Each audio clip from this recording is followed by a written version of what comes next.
Have you ever gotten that message where the client says, I love your work, but your price is out of our budget? It used to hit me hard. When I started freelancing, whether it was for voiceover, music, or production, I was just happy someone wanted to work with me.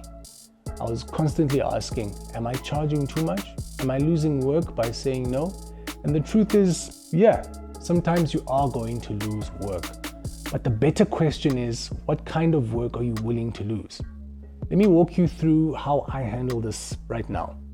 First, stay calm. Don't get defensive. If someone tells me I'm out of budget, I don't take it personally anymore.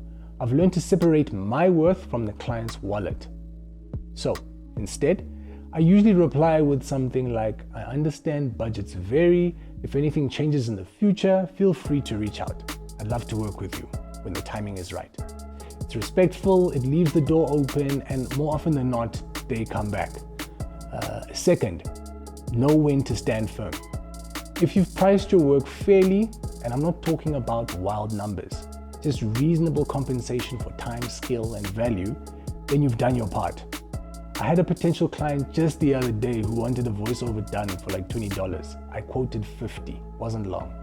He said I was out of his range, and I let it go. Could I have done it in 15 minutes? Sure, but that's not the point. The point is, if I keep saying yes to underpaid work, I'll never have time or energy for the stuff that actually moves my career forward. Third, check your internal reaction. If you feel a sting when the client says you're too expensive, ask yourself, am I undercharging?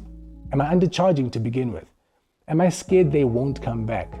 Am I hoping they validate my price with a yes? Your pricing isn't for validation, it's a boundary.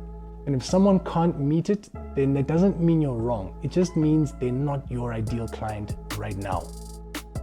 Fourth, have a fallback, but don't always offer it. Sometimes I offer a stripped down version of the service. Maybe fewer words in the voiceover, no mixing on the music, fewer revisions, if that makes sense. But I never discount just for the sake of landing the gig. There's a difference between being flexible and being walked over. And I think when you're freelancing or when you've freelanced long enough, especially in the creative space, you start to know which is which. Finally, remember that saying no creates space.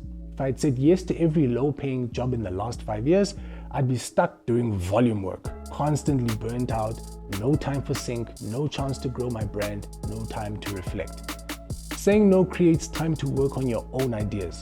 It creates energy to serve the right clients. So yeah, when a client says I'm too expensive, I don't get defensive. I just smile, say all good, and keep moving because someone else is going to say yes, and they'll be the right one. If you've been dealing with that tug of war between your rates and your confidence, feel free to reach out. I have been there. And trust me, it gets easier when you start saying yes to the right people and no to the wrong ones.